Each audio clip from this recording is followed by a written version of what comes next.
my background, whether it's nature or nurture, has always been kind of to see around the corner. And it's just been my superpower, right? Like when I was in the stock market, I invested for the crash of 2008. My boss actually called my father and said, I think your son needs to go see a psychiatrist. And my father's like, why? We have the best market ever. And he's telling everyone the banks are going to go out of business. He just told someone that Warren Buffett made a dumb investment on General Electric. Long story short, it worked out fine. And that's kind of how I made my name. But it was always I'm not looking here, I'm looking over here. What that means to the project today, AI from the beginning is either going to be a force for good or a force for bad, but it's inevitable. It's going to be there.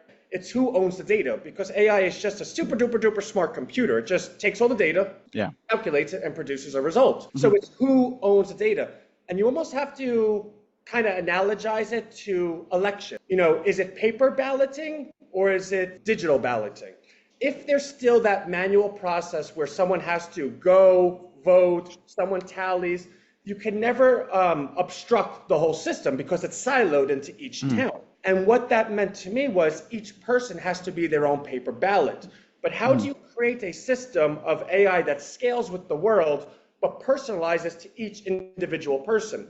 Well, they have to own their own data. Well, and everyone, you know, what does that actually look like? Last year, I contracted Barry Chopin of, I think it's 360 Patents. It's like a weird name, but he used to work with the U.S. Patent Office. He's friends with the Commerce Secretary, blah, blah, blah. And he's done 800 patents since going into private practice. So he's like the guy. I told him about my idea, and we did 2 patent searches, not 1, but 2, to make sure that nobody has what we're looking for. So we did it. And what that patent is, user plus AI lifetime companion plus closed-end marketplace to facilitate commerce. In English terms, if somebody was smart enough before this internet thing, I wonder what's going to happen. I think this internet thing might be a thing. Let's patent user plus closed-end marketplace, website for commerce. No one ever did that, but you would own the patent for e-commerce. You built e-commerce. The point of the story being, we own that for AI. We own the patent for AI commerce before it's ever been created. So that's the foundation. What we built on top of that is a lifetime companion called Ted. He's accountable to you. Hey, Ted, wakes up, good night, he goes to sleep. In between all of that, he's kind of like, you remember, you watch Iron Man? Yeah. Remember, what was his name? Not Jasper. I know you're talking about. Jarvis, yeah. He's Jarvis. Sort of. So he listens to everything that's going on during the day. Plus, you can engage with him, but he listens to everything. And everything he listens to, he's able to identify and put into particular buckets. All right, this means this means this. And when you aggregate it together with the intent-based algorithm we built inside of it, he's able to start making deductions. When he's able to produce a deduction, he has a 95% belief in that you're going to accept. He'll offer it as a recommendation. After he achieves a 95% rolling success rate of 95% of that micro niche, he then starts acting autonomously. He'll buy you Chinese food before you even think of Chinese food, and now you have Chinese food and you're like, it's kind of weird that you went into my bank account, but I don't hate it. I love it, right? So take that, optimize it to scale, and you start seeing. But the aggregate that allows it to scale to the world is all of the data that Ted aggregates on you is owned by you. As of Ted. Ted is like more like force field, like you own Ted. Now, Ted sends all of that data to the Ted blockchain, which doesn't exist yet. That data gets sent anonymously. It's sent by behavior, not by identity. The entire world of Ted's has an aggregate tapestry of data that's just behavior, meaning person A does A, B, C, D, and then that led them to do E, F, G. Well, my Ted identifies in me, well, Ant, you're doing A, B, C, D. I know that of everyone that's ever done A, B, C, D, these are the outcomes. And I know Anthony so well that I know the outcome he wants is X. Therefore, I can work with Anthony in a companion type approach to get him to X. Ted's making recommendations based on everything he knows of you, A/B tested against everything anyone's ever done in the entire world. Now, that's, of course, at scale. The recommendations are of businesses, the closed-end marketplace. Our proprietary search engine built inside of it's called RHINOstreet. RHINOstreet identifies user location and only shows results within a 20-mile radius. And Rhino Street is subscription based. So any businesses that want to be a part of it, subscribe into it. So here's how it works. Ted works with you. Ted identifies you want a stapler. Ted recommends the stapler. The stapler's from a local business that's subscribed into it. You say yes enough times that Ted just knows you want staplers and sends it for you.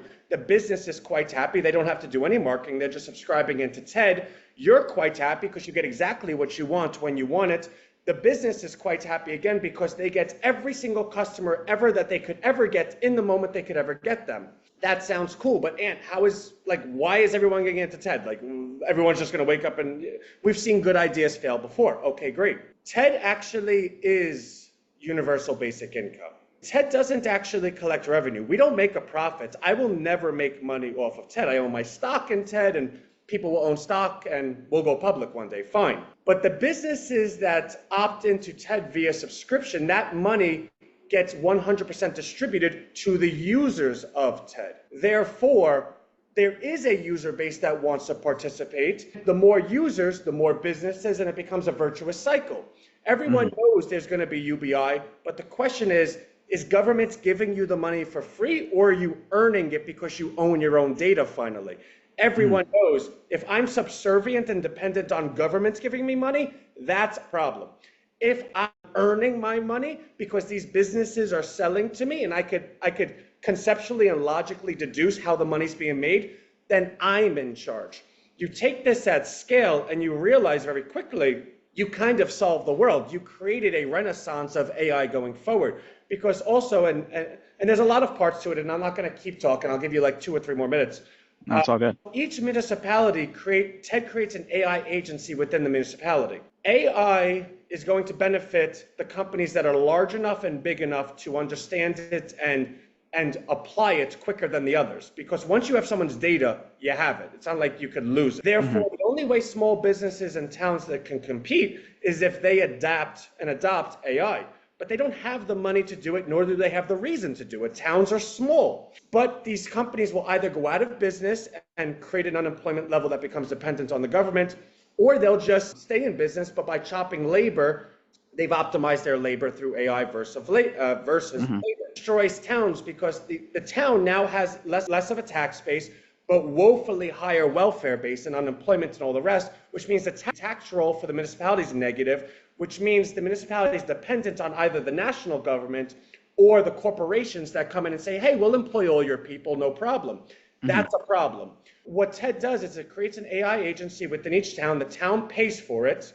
And if push comes to shove, once TED has enough money, we'll pay for it. I don't really care. But what it allows is every individual that's unemployed gets hired by this agency. It's kind of like a paid internship. You paid college. Instead of subjects, you get salaries. By learning the cutting edge AI, you now become vital to the businesses in the municipality, but also you create a value for yourself. You could be an entrepreneur and create your own AI, whatever. So now the municipality goes from not having money and having high welfare to a vibrant tax base where everyone has money and all the businesses are doing really, really quite well. That collaboration creates guaranteed full employment while investing in the cycle of the municipality, all within a structure, benefits the user to owning their own data in a UBI approach where they're getting money. Now, the last component of this is the coolest part of it all. The UBI is not done as a cash payment. We will go public. The UBI, so all of the money that comes into TED is then 100% used to buy the stock on the market. The stock is then 100% distributed to the individuals, the users. What this allows is 100% buying pressure every day. The users could sell it in a second. Stock is liquid, right? But will the users collectively at 100% sell the stock all at the same time? No. Which means you always have a buying pressure higher, which means the investment accounts of the users constantly increases because their stock holdings increase. Because their stock holdings increase, they sell it less. Why would you sell something that's going to go up tomorrow? And because money is transferable, the investor that owns Microsoft or McDonald's or the S&P says, I'd like to diversify into this TED thing. Like, look at this, which means you now initiated the greatest transfer of wealth from Wall Street to Main Street in a sustainable way that values the person and silos the community. That's TED.